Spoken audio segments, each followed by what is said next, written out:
You will now hear comments from the press. The Economic Times, in its editorial titled Tamil Nadu's Bold Initiative on Water, says it is commendable that Tamil Nadu plans to build 10,000 check dams this fiscal along floodplains, water channels and streams to shore up storage, recharge groundwater and deal with its current water crisis. The way ahead is to boost storage, recharge aquifers, economize usage, recycle, adopt realistic water pricing and better allocate resources for upkeep and maintenance of water systems. As Prime Minister Narendra Modi said in his radio talk, we have storage capacity for barely 8% of annual rainfall. The paper writes, rapid urbanization and rising variability in rainfall patterns make it imperative that we transparently manage water resources nationally. Some 80 to 90% of our water need is on account of agriculture, but there is no reason why water demand for the main crops here remains 3 to 5 times the global norms. Hence the pressing need for demand-side management, less water-intensive seeds, efficient pricing of irrigation water,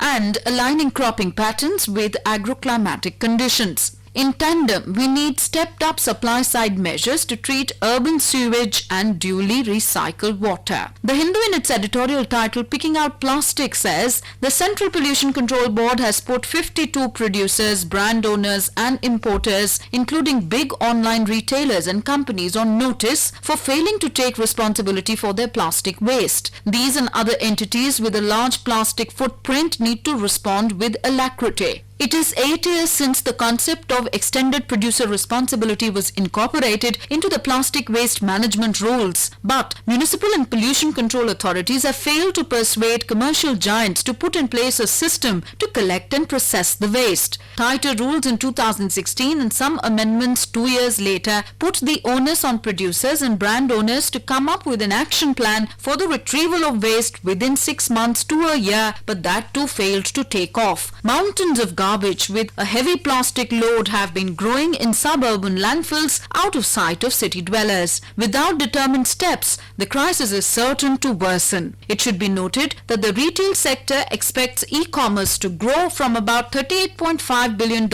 equivalent in 2017 to $200 billion by 2026.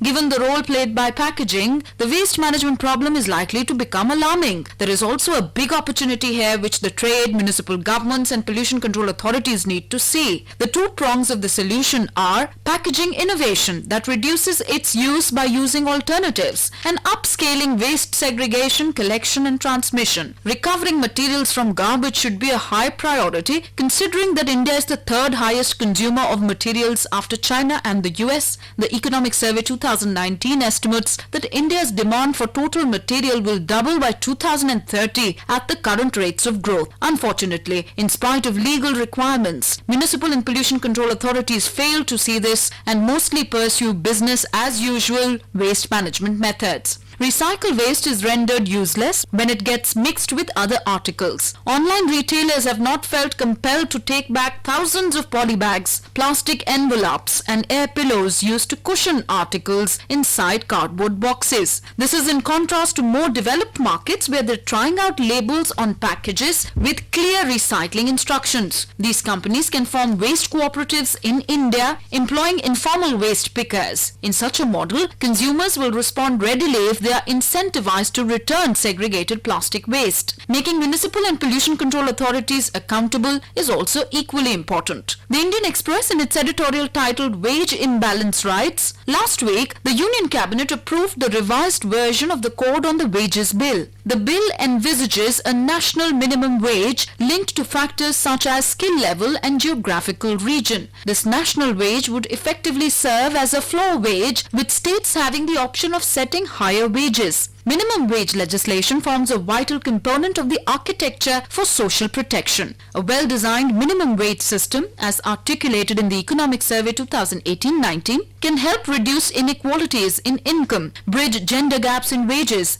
and alleviate poverty. It could also help address the imbalance of power between workers and employers. The paper continues that there is a concern that if wages are pushed up without being linked to productivity, companies will respond by hiring fewer workers. Those were the comments from the press, presented to you by the News Services Division of All India Radio.